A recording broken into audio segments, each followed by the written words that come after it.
And away we go. Hi, gang. We're back. Second episode of the day. I had a bonus episode earlier today. That was a solo. I've been flying solo all week, so I missed my man here, Chris Perk. Perk, I missed you. Hey, I'm back, baby. I am back. Let's do it, baby. Let's draw some knowledge. Okay, there we go. I think we're going to start because I wrote this on Miami Dolphins on SI.com today. Correct me if you think I'm wrong. The most polarizing move of this first week of free agency for the Dolphins was the Yes. re-signing of Liam Eichenberg. Yes. Correct. Okay. Correct. And Not even close. okay. Zach Wilson is a distant second to this. A distant second. Yep. It's incredible. It is incredible. Okay. I did a video this morning explaining my take on it. I want to get your thoughts, and then I'll summarize what I had said earlier. But Perk, the floor is yours. What do we think about this move? Quite honestly, I'm surprised that Liam Eichenberg wanted to come back.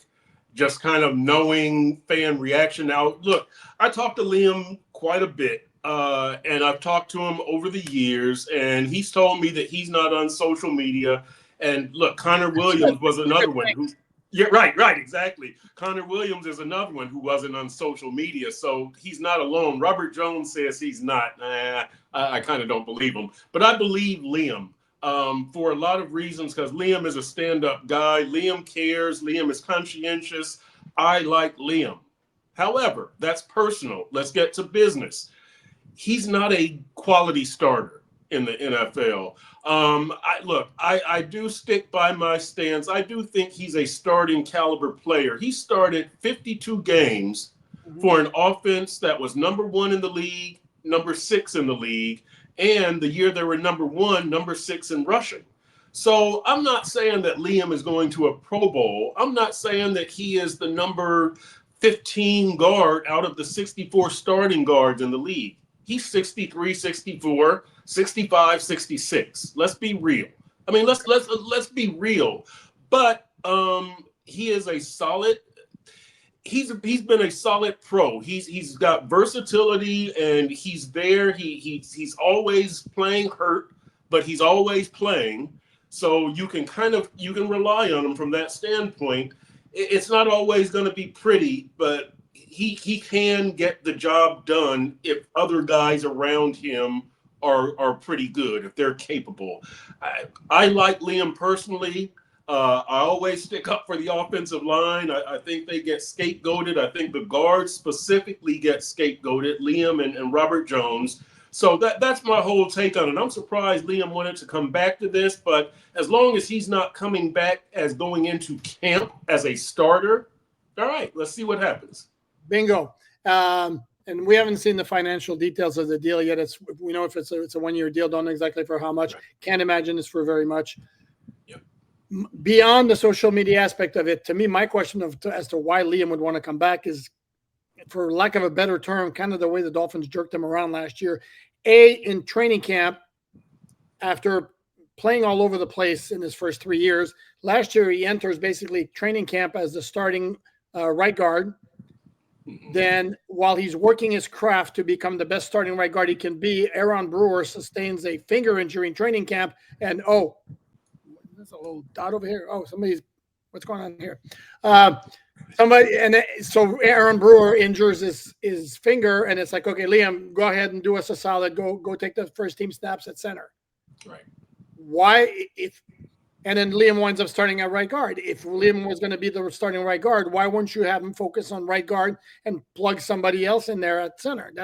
That's number one. And then number two, starts the whole year. Isaiah Wynn finally comes back from the quad injury after a year and then 14 games. And then they rotate for the last 3 games. Yeah. So I'm like, if I'm Liam Eichenberg at the end of the season, it was like, and I asked him, I don't recall how I phrased it, but about the idea of coming back, and Liam wanted no part of a conversation. But it's like, you make me rotate after I'd been the starter the whole year, and after moving me around, at the start of the season, why would he want to come back to that? And then the possible answer is do we not make room for the possibility that he went on the free agent market and there was just nobody fishing? That's possible. That's very possible. And look, Poop, what you just described, what you just detailed, I think Chris Greer sometimes gets slammed unfairly for people saying, he's just justifying the draft pick. With Liam, the way they move him around and kind of jerk him, it's like, dude, you either get rid of Liam or give him a home. But it's like, no, we've got to keep him in the lineup. We're not going to let him focus on anything or get good at anything. We're going to use him to fix our shortcomings. We don't have a backup center. Here's Liam. We don't have a right guard. Here's Liam. They don't, right. You're exactly right. They don't let Liam focus and get good. Look, he's limited. Let's not pretend like he's the next Teron Armstead. But he can be better. He could be better with some better commitment from the organization. That's how much better, I don't know, but could be. I agree with you as far as the jerked around and all of that. It's the organization's shortcomings, and he's kind of paying a price for it. Well, since you agree, you can come back as a guest on a future episode. So we've got to have that out of the way. I know how to play that game. Come on. You're good. You're good. And let's also remember, second year as a rookie, Austin Jackson starts off at left tackle, and it is not working out well. And when that's being very polite. So what do? They move Liam to left tackle and move in Austin Jackson inside. And again, so this is him like bailing out the team. So again, no, he's not a great offensive lineman. He's not nearly as bad as a lot of the fans make it out to be. Right. And again, if the money's right, and if the plan hasn't stopped to try to upgrade both guard spots, you got James Daniels now at right guard. If the Dolphins don't stop looking for a left guard upgrade, I have zero issue with them coming back in the backup capacity. So even though it does make for a lot of fan yapping and letting out their feelings. Friday, the Dolphins also signed Pharaoh Brown, a tight end from the Seattle Seahawks, or should I say a blocking tight end from the Seattle Seahawks. No problem with the move. It's not exactly headline grabbing stuff, but it's a solid move if you want to improve the blocking. I agree. And, it kind of goes along with what we've seen, and we've talked about this so far in free agency from the Dolphins. What we saw last year, a lot of solid moves. You hope that these guys work out. They're complementary players. They're veterans. They're pros. They know how to handle themselves. Jonnu went to a Pro Bowl. Maybe Jordan Brooks can get to a Pro Bowl, but I'm not really expecting James Daniels or hang on. Nick Westbrook, Akine. I'm not gonna pronounce Melifonwu's first name. I'm not expecting those guys to. Alamifi. Alamifi. There you go. Ashton Davis. You're not expecting Pro Bowl results from them. You expect them to do their jobs, right? Alexander Madison, get us that yard. Get us those 2 yards. Tyrell Dodson, give us some good pass defense, and on and on. KJ Britt, you're going to be the run defense guy of our additions, and then play your role. None of these guys are going to be superstars. We know that, but I like what they've done so far, and I do think that the Pharaoh Brown move kind of fits in with the theme of what they've done. Yeah, they're kind of flushing out the roster is what they're doing. And let's remember, and this is an important point I think Dolphin fans need to understand. Dolphins went into free agency with a very low number of players on the roster. And every team's going to build a 90-man roster. The Dolphins have 10 draft picks, and we'll get to that in a second. Yeah. So they'll have those 10 draft picks, plus minus 1 or 2, depending if they make draft day trades.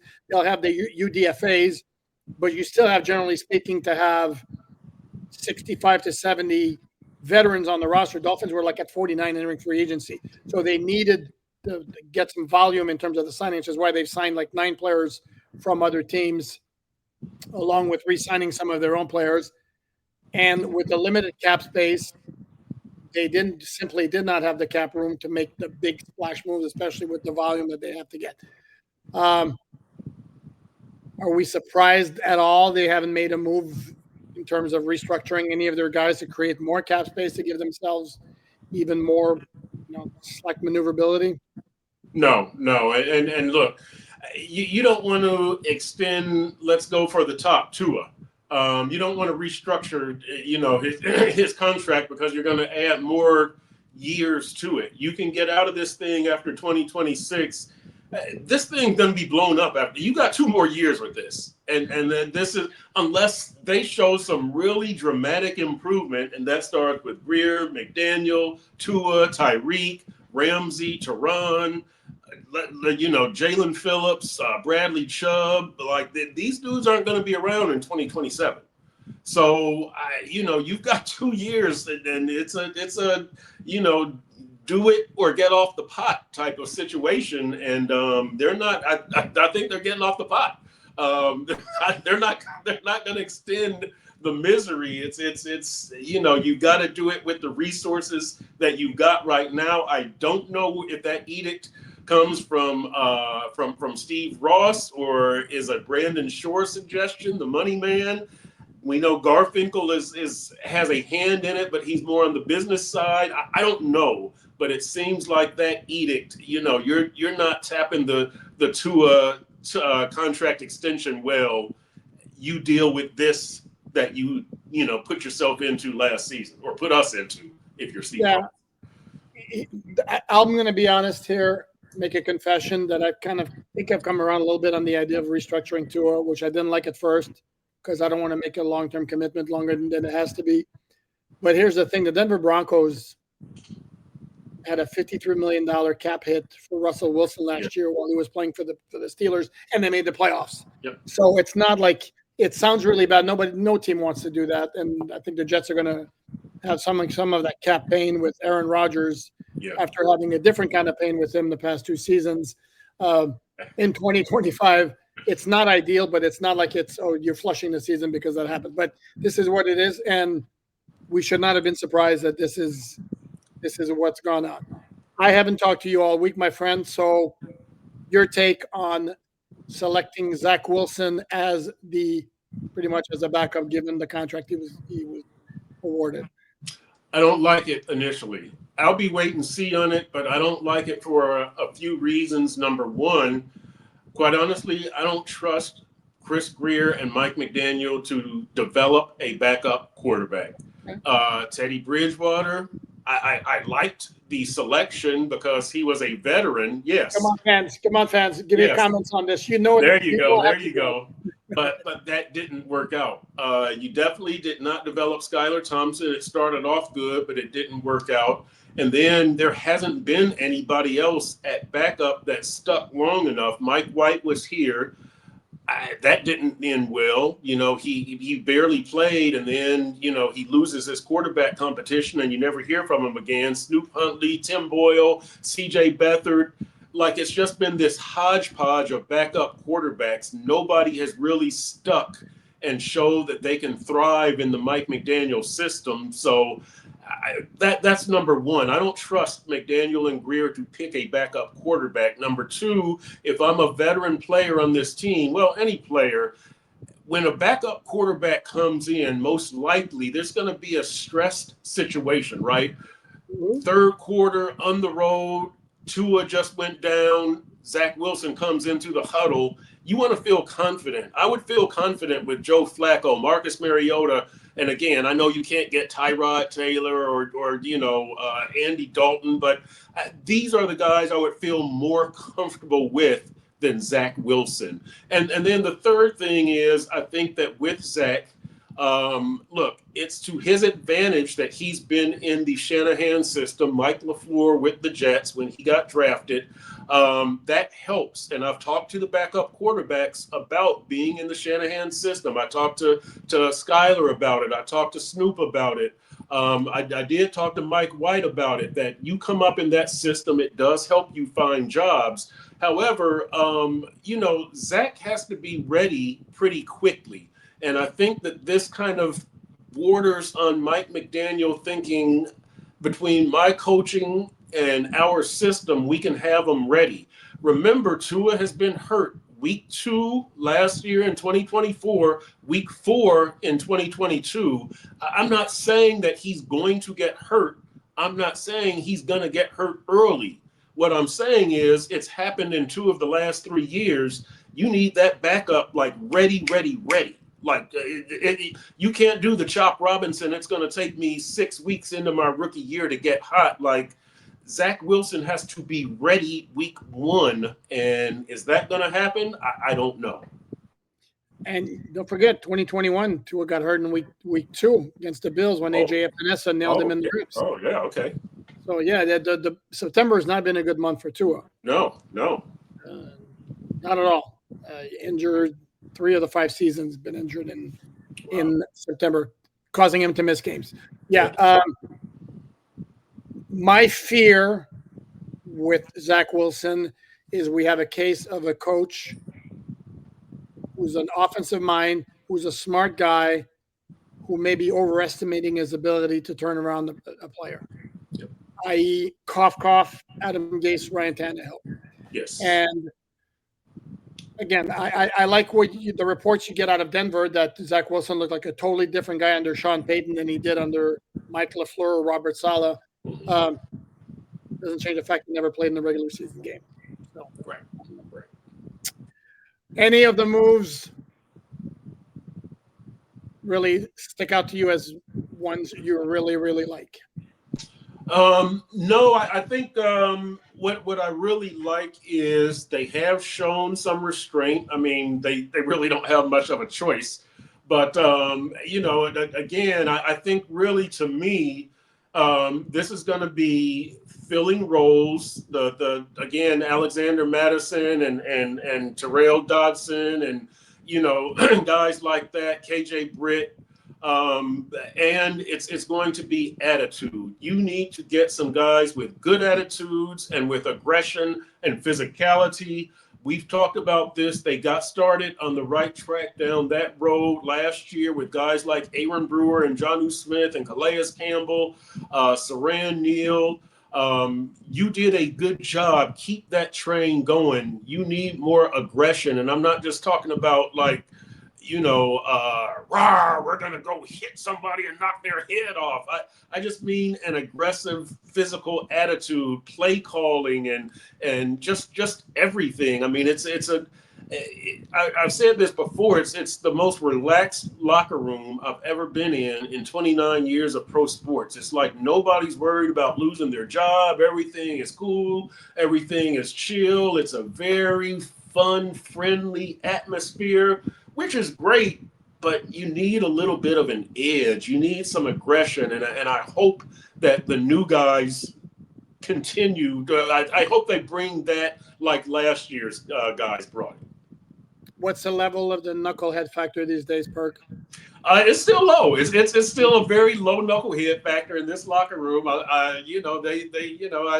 Tyreek has taken a lead in that, but even his knuckleheadedness is still, it's okay. I mean, you get detained by the police, you got sued by the social media influencer. The I'm out is out, that and the detainment are bad. The ship captain is not good, but the trolling, he's acceptable. It's within the limits of acceptability. He's pushing it, but it's still within the limits. By the way, speaking of that, it just dawned on me here, the reports out of Cleveland so apparently it's not just Tyreek Hill who has an issue with this. The reports out of Cleveland that Myles Garrett apparently is not exactly the role model in terms of professionalism and showing up late to meetings and stuff of that kind. So it's not right. I'm not making excuses for it, but again, it's not just reserved for the Dolphins. I mentioned earlier Dolphins having 10 draft picks. Well, what happened to 11 draft picks? And it's my bad for not pushing back on it at the time, because it struck me as odd. It was supposed to get 10. They're supposed to get only 3 compensatory draft picks, because here's the thing. Cedric Wilson was never supposed to count as a compensatory free agent because he became a free agent after the Dolphins restructured his contract, tacked on a void year. And then technically you're under contract for that void year, even though it's just a year for administrative purposes.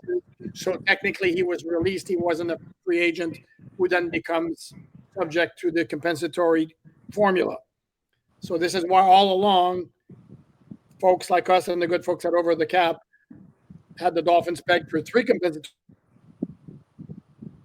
picks. And when the list came out, it's like 4. And then the NFL releases a list of the players who are factored into the formula. And for the Dolphins, Cedric Wilson Jr.'s name was on there. And when they sent out the press release today explaining the adjustment, Cedric Wilson's name is no longer there as a compensatory free agent. So that's what happened. It's the same thing that happened with Odell Beckham Jr. in Baltimore when he signed like a contract, gets a big signing bonus. They spread it over a couple of seasons, even one after he has no base salary. It's just a proration of the signing bonus, but technically it's still a contract. So if you hit the market, then you've been released. You're not technically an unrestricted free agent. So that's why the Dolphins wound up. They lost the 256th overall pick. I think they'll survive. That's almost Mr. Irrelevant, right? It was a pick before Mr. Irrelevant. Yeah, okay. Yeah. So there you go. By the way, wild story out of Buffalo today. Did you hear about this one? 2 of their free agent acquisitions suspended for 6 games. Let me look it up real quick. I think it's for violating the PED performance enhancing policy. Yeah. I mean, holy smokes! And this is where I kind of in our Dolphin beat writers group text, I kind of made the joke. Can you imagine the backlash and how nuts fans would go if that had happened to the Dolphins? It almost happened with OBJ, didn't it? A version of it. He opens the season on PUP. Well, yeah, correct. Actually, nobody expected that. No, he missed 4. You imagine 2 guys, not 1, 2 guys. Yeah, but yes, your point is well taken. I mean, 2 guys. That's like major personnel loss, like major. And it's 2 defensive linemen as well. It's not Joey Bosa. It's Michael Hecht, and the other one was. I can't remember. I couldn't remember either. No, it wasn't Jerry Tillery. I have to look it up. I couldn't remember any other. I don't remember either of their names, actually. Hold on, let me do this real quick. Oh, Larry Ogunjobi, formerly of the Steelers, a very good player, by the way. But this is where I don't think Bills fans are terribly happy about this, but this is where the Bills can come back and say, people, chillax, we won the last 5 AFC East titles. Yep. Am I right? Any thoughts on Raheem Mostert going to the Las Vegas Raiders, Deshaun Hand going to the LA Chargers? That one hurt. Yeah. And let's see what else. Durham Smythe, Chicago. Yep. Good luck to all of them. All a bunch of good dudes. The Deshaun Hand is the most costly. He's a guy who was developing. He's not going to be a Pro Bowl caliber player, but he was a guy who was really learning how to take on those double teams, eat up blocks, free people up for the linebackers. I really liked what I saw from Deshaun Hand. Durham Smythe and Raheem Mostert were losing snaps. Durham Smythe to Julian Hill, Raheem Mostert really to Achane was really and to injury and to age.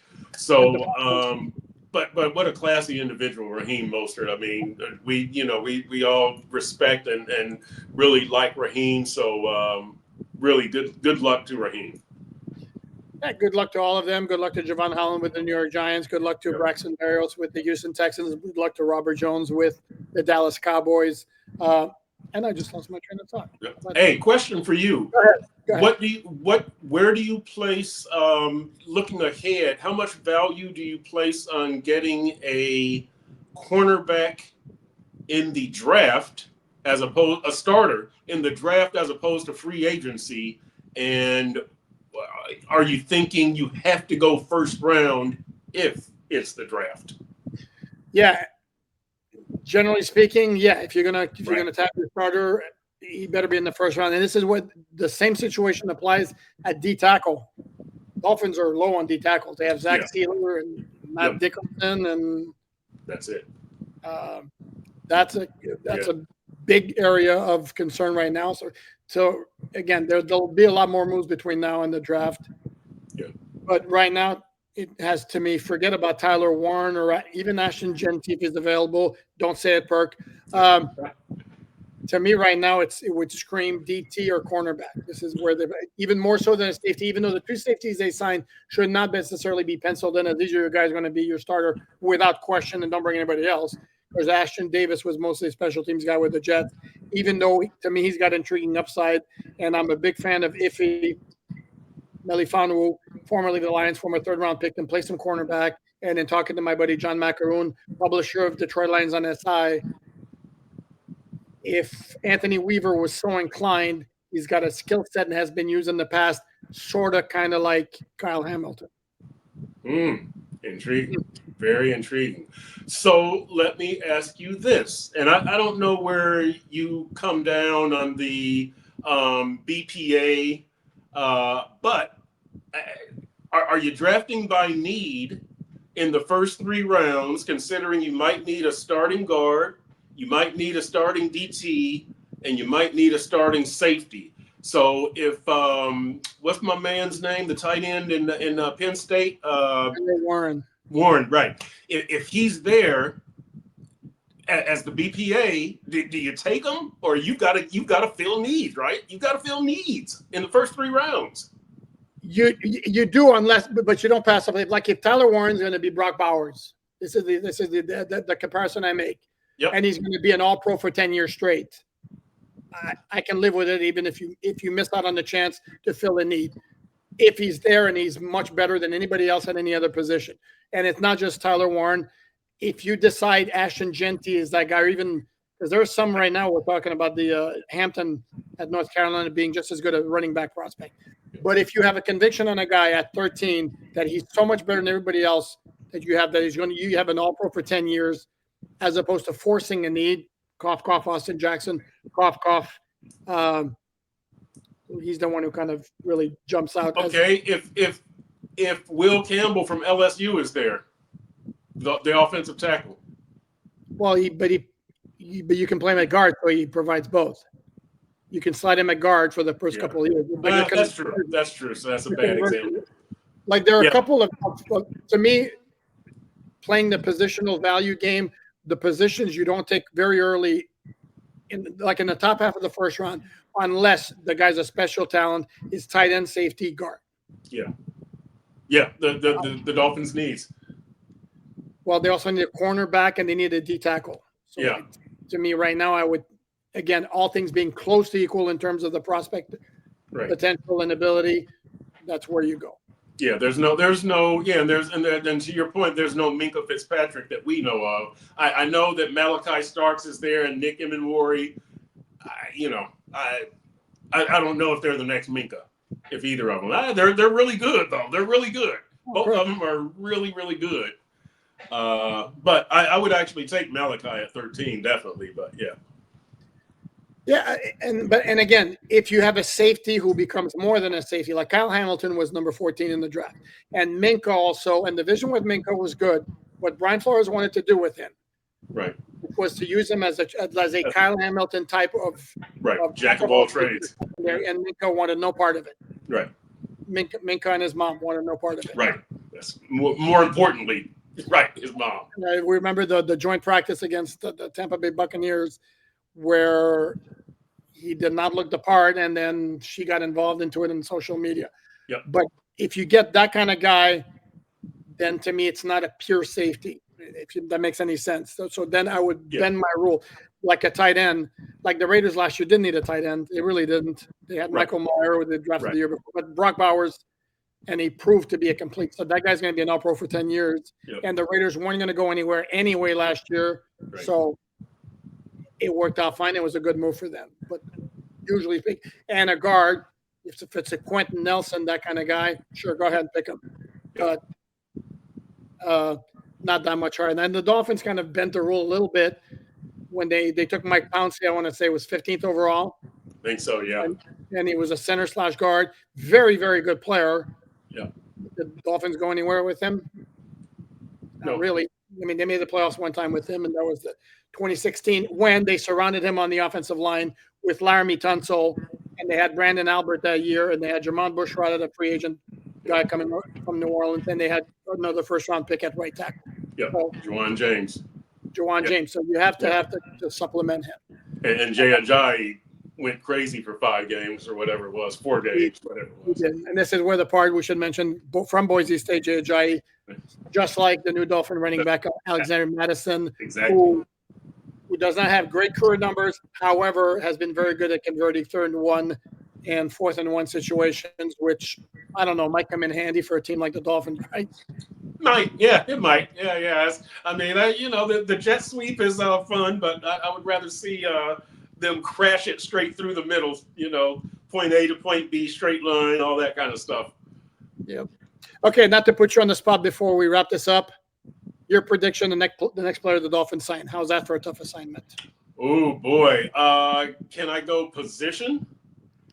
Yeah, well, that was being funny. Like it's impossible to know. I mean,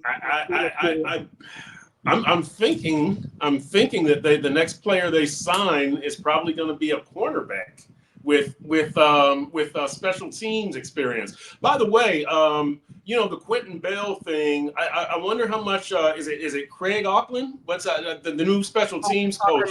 Ackerman. I wonder how much he's having input in who comes back.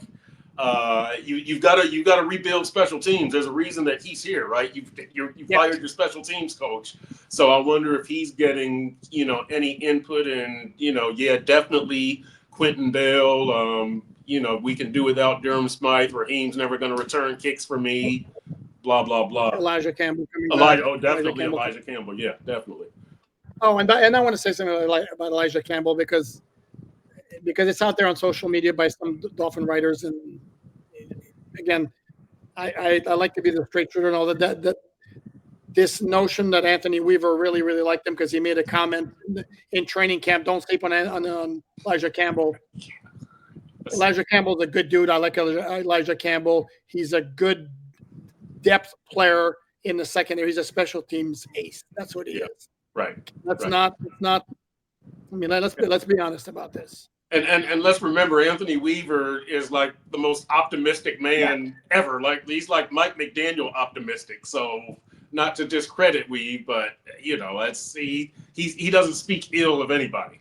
No, correct. And it was the kind of statement you want your coach to make in training camp. It was like pumping his guy and all that. Right. But it's created like some of the narratives create false impressions that so sometimes fans will buy it, and sometimes some of us push like wrongly, like Ethan Bonner. I don't want to. Yes, for example. Yes. Oh boy. There are a few. I don't want to name other names. I don't want to like be a jerk to anybody else because I've already been a jerk to a couple of guys, and I know the viewers right now. Some of the viewers right now are going like, "What's ever stopped you before?"